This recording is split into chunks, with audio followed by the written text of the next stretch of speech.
Hey, welcome to another episode of Mini BTP, Minnesota Wild season about to get underway. I'm Brandon Mileski, former Golden Gopher great Pat Micheletti with me. Before we talk about our topic today, Pat, why don't you tell us about our sponsor? I certainly would. Attention all beer league beauties out there.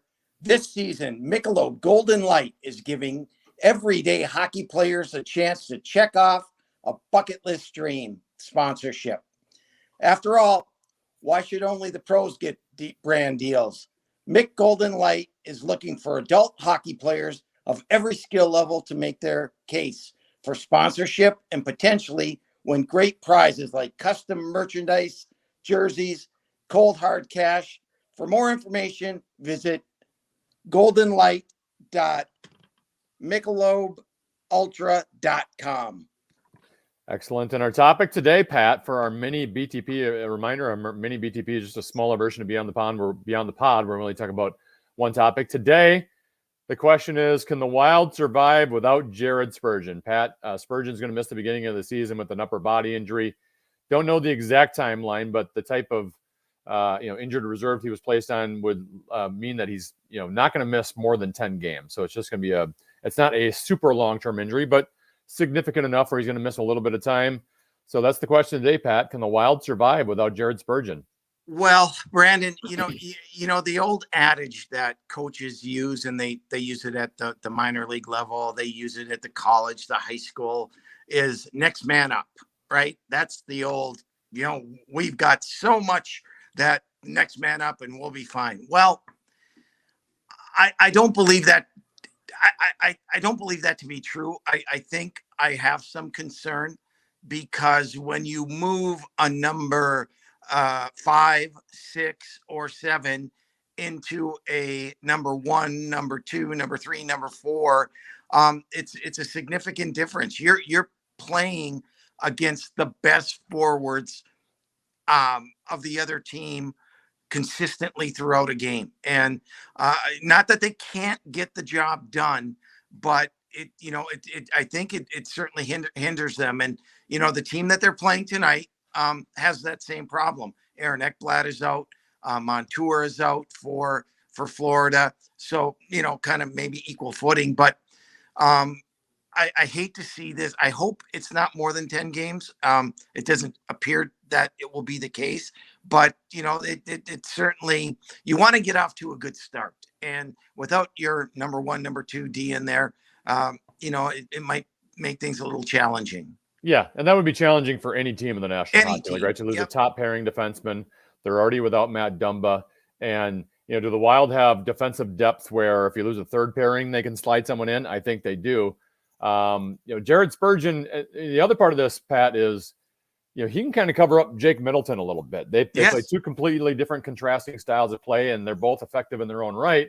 But a lot of the skating stuff, Middleton has that guy to back him up, and they don't really have a guy to slide in and cover him up. So that might expose Middleton a little bit. Yeah, and with a guy like Spurgeon too is we look at him and we look at his size, but his ability to break pucks out, to make that first clean pass, to jump up in the play, those are things that Jared goes unnoticed a lot unless you really keep an eye on him. And that's why I think sometimes people get frustrated by him, because he rarely makes a poor decision on the back end. And, and for a guy his size to be able to do that consistently, night in and night out, it's a big loss. Well, let's talk about some of the guys that are going to have to step up while he's out. Brock Faber, I thought, looked great in preseason and in training camp, and I think he's going to have a great season. He was even jumping up in the play a little bit offensively, Pat, getting a little bit more confidence, getting involved that way. And you do have a guy in Alex Goligoski who has proven throughout his career. Maybe through an 82-game season, I wouldn't want him in that role, but for short stretches, for a couple games at a time, I think he's very capable of being kind of solid on the back end and not making too many big mistakes and making the simple plays. And then the wild card here, Pat, is Calen Addison. We've talked about him a lot the last couple of years.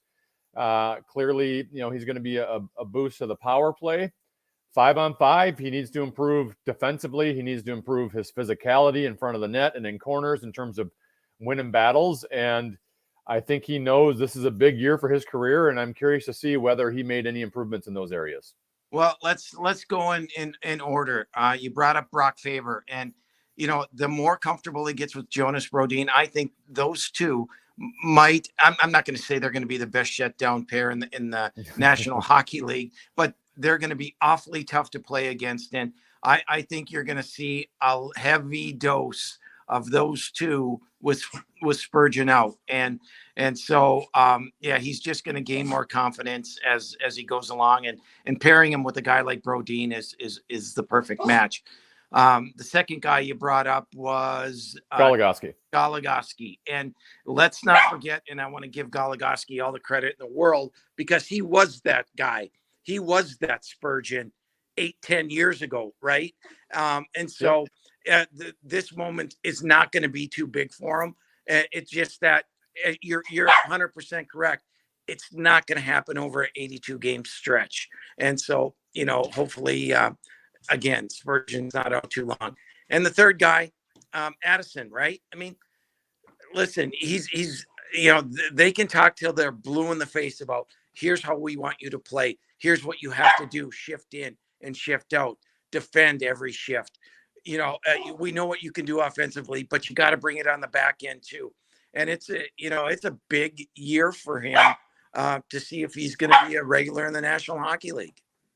One sidebar topic, since we are talking about the blue line, even though this is different than what we're talking about right now, but one last topic before we go.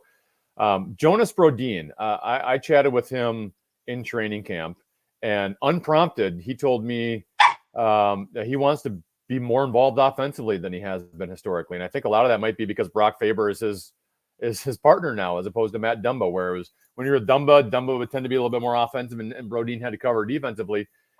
With Faber, and maybe eventually Faber is going to get there offensively as well, but he's going to be very responsible defensively. Brodin said, hey, I want to jump up and play a little bit. He thinks he has more of that skill set in him, even at this stage of his career. I'm interested to see if Brodin can increase his offense a little bit this year.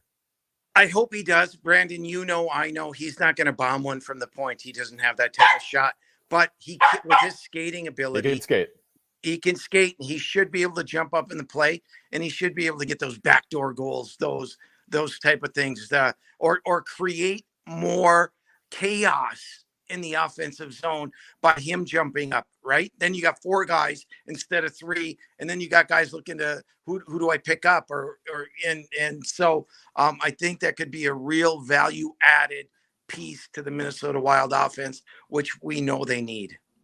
All right, Pat, thanks as always. We'll talk to you next week on Beyond the Pod. Look forward to it. Thanks, Brandon. All right, he's Pat Micheletti. I'm Brandon Mileski. This has been another episode of Mini BTP. We'll be back next week right here on the iHeartRadio app or wherever you get your podcasts, and, of course, the KFN YouTube channel. Bye.